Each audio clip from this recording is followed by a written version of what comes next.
যে কোনো আবশ্যক কিছু অংশ বা গোটা অংশগুলো মেঝেতে থাকে, সেটা পরিষ্কার করতে হবে। অবশ্যই পরিষ্কার করতে হবে কি যে দ্বারা যে একটা বলবেন আমার অথবা যে নোজ দ্বারা যে যে প্রকার ছিঁড়ি বলা হয়, এই ছিঁড়ি দ্বারা ওই নোংরাটাকে আমাকে উঠাইতে হবে বা ভেঙে দিতে হবে।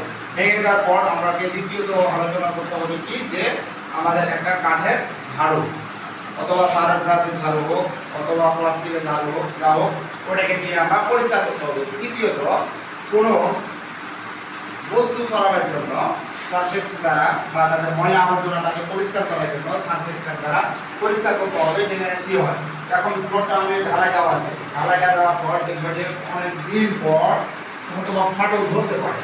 ফাটল ধরবে না এই কথাটা বলা যাবে না, ফাটল ধরতে পারে। এখন যদি চির ফাটল ধরে তাহলে তো সমস্যা না। এখন যদি আমার এরকম গর্ত হয় মানে ফাঁকা যদি ফাঁকা থাকে তাহলে এই ফাঁকাটাকে তো অবশ্যই পূরণ করতে হবে। নাহলে টাইলস অ্যান্ড মার্বেল যখন আমি ব্যবহার করবো তখন এই জায়গাটা আমার ফাঁকাই হয়ে গেল না। তখন এক প্রকার মানুষ যখন টাইলস অ্যান্ড মার্বেলের উপর উঠবে তখন তার বহন করার ক্ষমতা থাকবে না এবং শক্তিশালী যখন পা করবে হয়তো বা ভেঙে যাওয়ার সম্ভাবনা থাকতে পারে। তখন এই ফাঁকা অংশটাকে সারফেস দ্বারা পরিষ্কার করতে হবে। দেওয়ার পর যে মশলাটা আমরা বানাবো, যে মশলাটা বানাই 1:3 বানাই অথবা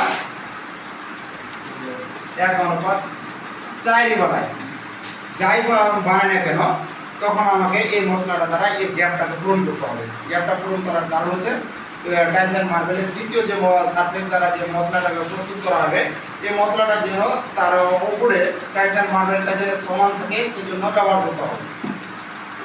3, 4 যখন এই যে পাওয়ার হস বলে না অথবা যে মেশিন দ্বারা প্রকারিয়া আছে না পরিষ্কার করে না, এখন এখানে আমি ফ্লোরটাতে সব কিছু চিকিং করলাম করার পর যে আবর্জনাটা থাকবে সেই আবর্জনাটা পানির স্প্রে মেশিনের দ্বারা এটাকে পরিষ্কার করতে হবে যেন নোংরাটা বা বালুটা যেন চলে যায়। তারপর তখন আমি সারফেস দ্বারা পরিষ্কার করার পর তখন আমি টাইলস অ্যান্ড মার্বেল বসানোর জন্য যে মশলা প্রস্তুত করবো সেই মশলাটা দ্বারা আমি প্রয়োগ করবো। সেই মশলাটা হবে 1:3 অথবা 1:4, কিন্তু 1:4 আর ফ্লোরে ব্যবহার করা হয়, আর এটা হচ্ছে 1:3 হয় হচ্ছে তোমার ওয়ালে। আমরা সেদিন আলোচনা করতে করতে সে দেখেছিল কি যে বোর্ড